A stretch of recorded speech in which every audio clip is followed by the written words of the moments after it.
మహబూబ్ నగర్ జిల్లాలో మహాశివరాత్రి సందర్భంగా భక్తులు తెల్లవారుజాము నుండి శ్రీ స్వామివారికి అభిషేక కార్యక్రమాలు నిర్వహించారు. దేవరకద్ర మండలం కేంద్రంలోని అతి పురాతనమైన శివాలయంలో భావికాడి శ్రీ రామలింగేశ్వర స్వామి ఆలయంలో పూజారులు ప్రత్యేక పూజలు నిర్వహించి అభిషేకాలు నిర్వహించారు. భక్తులు అధిక సంఖ్యలో పాల్గొని అభిషేక కార్యక్రమంలో పాల్గొనడం జరిగింది.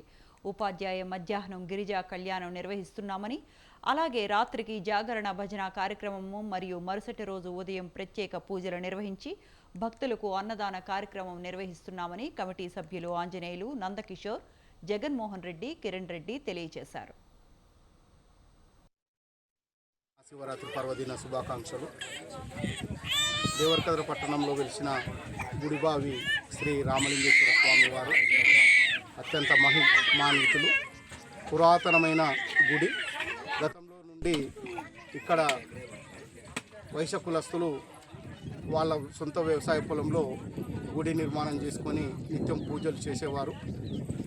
అనాదిగా అదే విధంగా కొనసాగుతూ భక్తులను పిలిస్తే పలికే దేవుడుగా, కొంగు బంగారంగా విరాజిల్లుతూ ఈరోజు దినదినాభివృద్ధి చెందుతూ భక్తులందరినీ కోరిన కోరికలు తీరుస్తూ అందరినీ ఆశీర్వదిస్తున్నటువంటి ఈ